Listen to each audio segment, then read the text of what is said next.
Hello guys, so this is the continuation of the external carotid artery which I had explained in detail in the previous video. In this video, I'll be dealing with the branches of the external carotid artery. There are almost 8 branches of external carotid artery. At the level of the thyroid cartilage, common carotid artery gives off 2 branches. We learned this, external and internal carotid artery, right? The external carotid artery, again at the level of the thyroid cartilage, it will give a branch to the thyroid gland. So suppose this is the thyroid gland, it is giving a branch to it. This is the superior thyroid artery. Then you have a branch going to the tongue. This is the lingual artery. Then between the lingual artery and the superior thyroid artery, you find an ascending pharyngeal artery which is going to the pharynx. You see this artery, pharynx. And then you have the facial artery which is going through the mandible up to the medial canthus of the eye. The facial artery I've explained in detail in the other separate video, which is the facial artery. The name of the video is facial artery. You can go and see for it.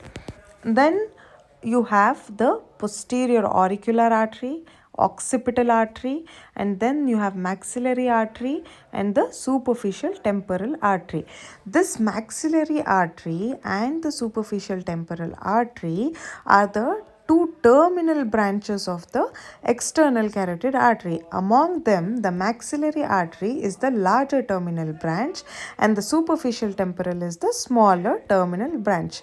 Don't forget to mention this, it is important.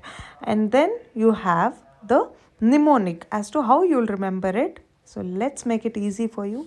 Some anatomists like freaking out poor medical students. Okay, so S is for the superior thyroid artery, A is for the ascending pharyngeal, L is the lingual artery, F is the facial artery, O is the occipital artery, P is the posterior auricular artery, M is the maxillary artery, S is the superficial temporal artery. Hope you'll remember the mnemonic, it is important. Then you have the supplies. What all it supplies?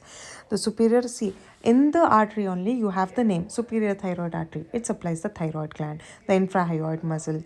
So the surrounding structures of it and the particular organ. Superior thyroid gland and the particular structure. Superior thyroid gland as artery supplies the thyroid gland, infrahyoid muscle, sternocleidomastoid muscle. Ascending pharyngeal supplies the pharynx, the prevertebral muscle, middle ear, and cranial and meninges. Lingual artery supplies the tongue and the floor of the mouth. Facial artery supplies the tonsils, the palate, submandibular glands. Occipital, posterior region of the scalp, that is the occipital region of the scalp. And the posterior auricular supplies the parotid gland, the facial nerve, the ear, and the scalp. M, the maxillary artery, supplies the external acoustic meatus, the tympanic membrane, the clavaria, the mandible, gingiva, the teeth, temporal pterygoid, masseter, buccinator muscle, the dura mater, and superficial temporal supplies the temporal region of the scalp. Each artery has the name that is giving the major blood supply to that structure. So it is easy to remember. Hope you guys are clear with the branches of external carotid artery. If you have any doubts, you can comment down in the comment section, and please don't forget to subscribe the channel and like the video.